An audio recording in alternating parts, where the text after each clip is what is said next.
Is it too early to make a Miss Universe prediction video?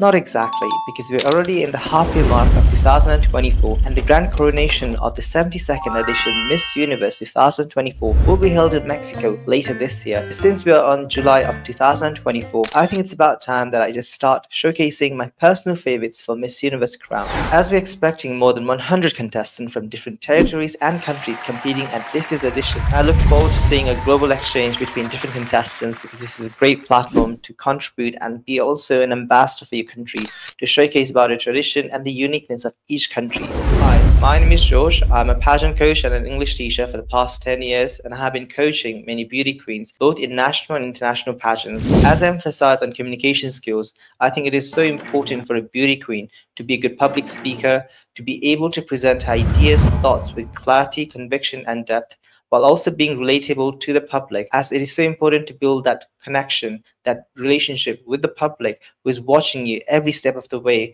as you're going from a national title holder to the Miss Universe competition. Being a Miss Universe, you advocate for change, and you need to talk about different social causes, up to date with the current affairs that is happening around the world, not only in her countries, but also globally. I have already looked at the biography of different contestants, and I have narrowed down to the top 10 favorites for Miss Universe 2024. Let me know in the comment section who are your personal favorites, and let's see if we have similar matches or we have a completely different opinions. I am always open for conversation, so we could have that in the comment section down below.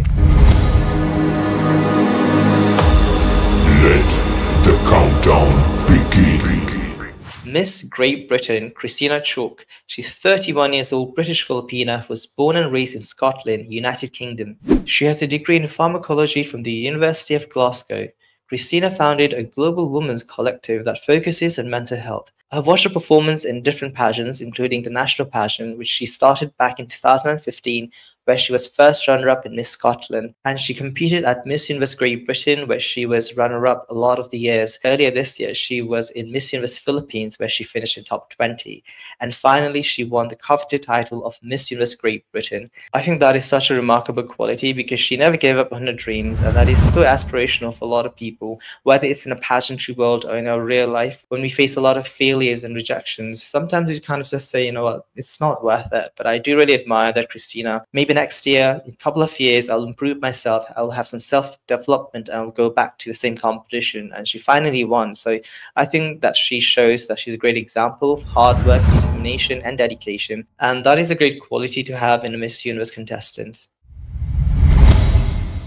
In number 9 place, I have Miss Zimbabwe, Shaquille Dubay. She's 27 years old and she previously competed at Miss Supranational last year. And I noticed her instantly. She has a remarkable and phenomenal stage presence. She also won the Supermodel of the Year and she won the Continental Queen of Africa for Miss Supranational 2023. I'm so happy to see her come back because I do think that she has what it takes to be a great representative for her country, Zimbabwe, at the Miss Universe competition. She's a fashion designing and stylist student at the Milan Fashion School in Italy. She founded a charity called Zimbabwe's Foundation to promote equal education opportunity for vulnerable people in her country, Zimbabwe.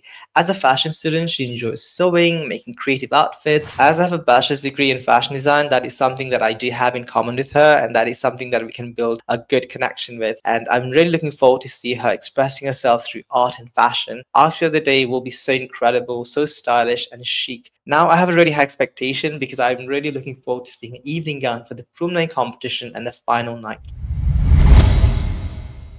Miss Ecuador Mara topic. She's 29 years old, a graduate of communication and professional model, and stands at the start with a poise, grace, and a heartfelt advocacy of mental health awareness. Her journey to the crown has not been easy as she has competed in many national and international pageants. She was top 10 in Miss Grand International 2019 and she also won Best National Costume, which was a beautiful form of creative art. Looking at her, she reminds me of the 90s and the early 2000s Miss Venezuela, who is to compete at Miss Universe. She has that poise, regalness, and elegance that reminds me of the Venezuelan beauty queens. I could be wrong, but what do you guys think? Am I the only one who thinks that Miss Ecuador Mara reminds me of the earlier Miss Venezuela, especially from the 90s and the early 2000s? There is something about her, the way she carries herself in the stage. She's very elegant. She knows how to carry herself with poise and grace. That could be the reason she looks so captivating and professional every time she steps forward on the stage.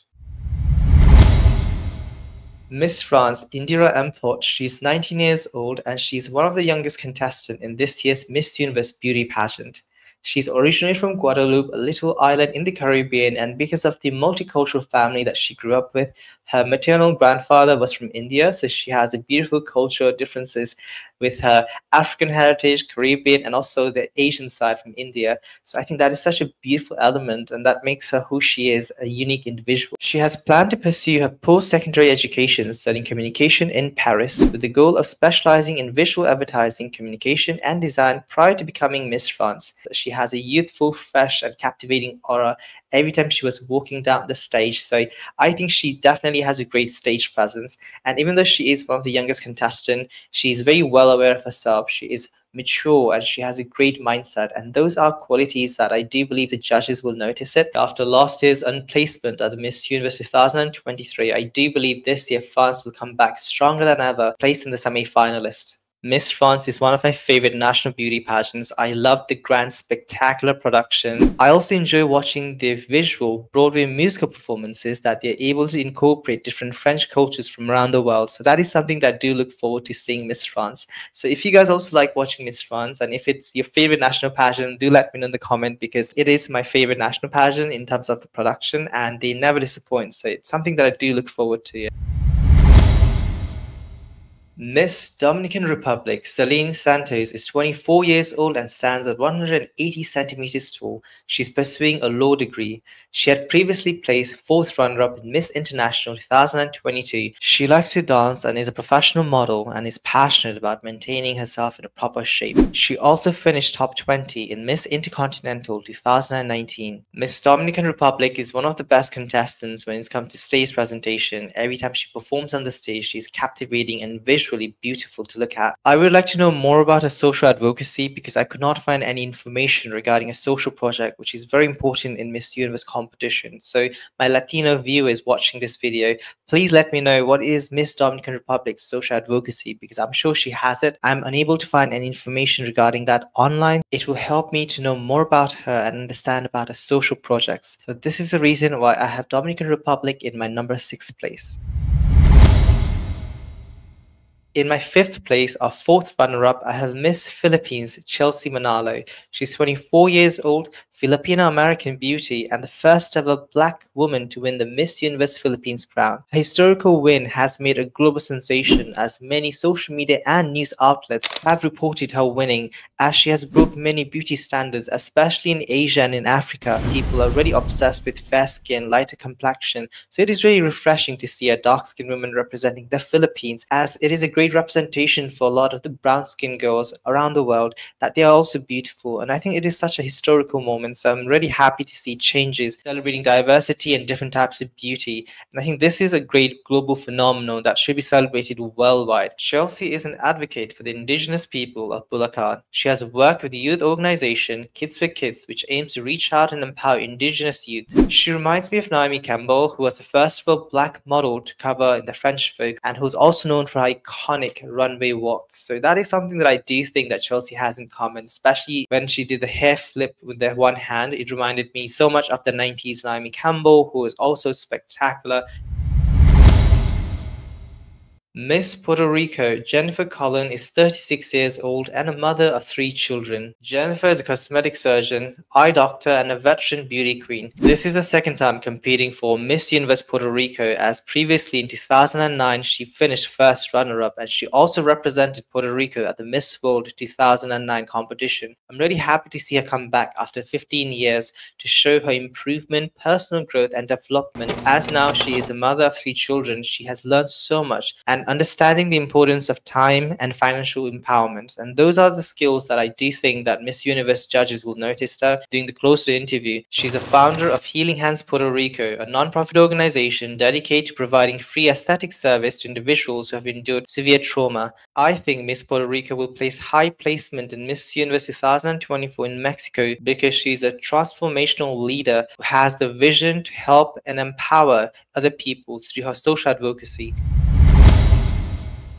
Miss Peru Tatiana Calmal is 30 years old, a professional model, and a graduate of communication science. She is an ambassador for organizations such as Peruvian Leave to Fight Cancer, Beauties of SDGs, Global Green Hots. She placed second runner-up in Miss International 2022 in Japan, and she actually was my personal winner choice to win that crown. I'm really happy to see her come back and represent Peru at Miss Universe 2024. When I was looking at a national pageant, I did notice that she was holding back a little bit. I was expecting more because at the moment she only gave around 60% of what she's capable of. As she has so much international experience, I did expect quite a lot from her, so I do hope that Peruvian team will work more on this. So this message is for the Miss Peru organization. Continue working on this, as runway presentation is very important in the preliminary competition in order to select the semi-finalists. And looking at the social advocacy, Miss Peru already has that. She's a good speaker, but stage presence is something that does need a bit more improvement. Just put that energy, drink some energy drink before going on the stage. I think that will just do the trick. She's one of my sentimental favorites. Miss Thailand, Opal Sujata. She's 20 years old and she's a student at the Thammasat University, pursuing a degree in politics and international relations. As a breast cancer survivor during high school, she learned so much about herself in a short period of time. This experience encouraged her to start her social advocacy, Opal for Her, where she advocates regarding women's healthcare, as breast cancer is the #1 disease that affects women around the world. Through her project, she has worked with medical doctors who specialize in breast cancer to understand about proper treatment. Opal, being 20 years old, has faced many struggles and challenges, which has made her a stronger person, and this will empower other people through her vision and her story that you could face any hurdles in your life, but as long as you have the fighting spirit to overcome any challenges. I really like that her social advocacy is personal and related to her as a person, because this is something that she could always relate to, go back to a personal story, will inspire many people around the world just watching her and currently going through really hardships. Being a Miss Universe, you need to be a leader, an advocate for voice for change, and also someone who could relate to many people. And that's a special quality that Miss Thailand Opal does have. She has a great social advocacy that is relevant to many people, but I do think there is room for improvement, especially in terms of public speaking and communication skills, as she's still quite hesitant to fully open herself, her thoughts and views with clarity. If TPN Global is watching this video, I'll be more than happy to be her Q&A coach, as I do believe that I have what it takes to help her come out of her shell, as at the moment I still feel that she's quite hesitant and she hasn't fully come out. I think about 50% that she's talking about her social advocacy, which is great, but I do think that the 50% is still lacking. I think that's something that we could work together as a team. If TPN Global wants to have me in the team, I'm more than happy to help her in this Miss Universe journey. She has the right vision, right attitude. She just needs a bit more improvement before flying to Mexico. Public speaking skills, and that's something that could be improved within a couple of months. The new Miss Universe is Venezuela. Ileana Marquez, she's 28 years old and she's also a mother of a beautiful 11-year-old daughter. She has a TSU in elementary education and has a passion for teaching. She's the first ever married woman to win the Miss Venezuela crown in the history of the pageant, which has been going on for a while. As we all know, Venezuela is a pageant powerhouse and they're always winning so many different crowns. Since she has a daughter who also witnessed the crowning of her mother, for me that was such a touching moment. So that really touched my heartstring, and it is something that I will remember forever. And I'm sure her daughter will also remember it for her entire life, that her mother was the Miss Venezuela. Elena wants to advocate support for children and adolescents at risk on the street. I believe Venezuela is on the right track towards winning their next Miss Universe crown. Her social advocacy is reaching to the local communities inside the country, but with a platform like Miss Universe, she'll be able to amplify her voice and reach a global audience who will be able to help her in this social journey. Crowning Miss Venezuela has so many positive aspects. Beauty pageants are moving forward in this modern society. They need to adapt themselves in order to stay relevant. And I think crowning a mother as Miss Universe, I think this will help improve the positive aspect of the legacy that has been the Miss Universe competition. Not only is this good for the marketing, that a lot of the news outlets will also publish this news, which will reach to a bigger audience. This is also a great message for people who are mothers who may feel that their chances in life has reduced after giving birth to a child. Now there is a second chance, a new door has opened, and I think this is a great life story that a lot of people could relate to. So crowning Miss Venezuela would be a great choice at the moment. That's what I feel. feel. It might change in the future, but at the moment I do have Venezuela as my winner choice, and I think she will make a great Miss Universe. She has great social advocacy, she is a great speaker. She also has that mother's touch, that she's a very nurturing person who has raised a beautiful child. These are my top 10 favorites for Miss Universe 2024. Let me know in the comment section if you agree or disagree with my favorites. And also let me know, we could have an open discussion if you have different decision or you have the same choices as I do. I'm also really curious about your thoughts regarding the upcoming Miss Universe competition, as there will be more than 100 contestants competing. That's something that's really exciting. If you have not already subscribed to this YouTube channel, please do so. Click the red subscribe button because we are almost reaching that milestone of 200k subscribers. We have 4,000 subscribers left until we reach that milestone. It will mean so much to me, and it will mean so much to the people watching this video too, because of you guys. You're always encouraging me, motivating me to make more content and videos like this. So I also truly enjoy making this, and let's move forward in this positive aspect of supporting beauty pageant industry. Even though we have so much differences and things happening outside in the countries, there's one thing that we have a commonality, which is we support women empowerment, and that's through the vision of beauty pageant. We have to keep continuing this legacy, that we have built this community, that we are so positive in supporting and uplifting women, something that we should keep continuing moving forward in this competition and in life too. Thank you for watching this video, and I hope to see you guys once again in my next video.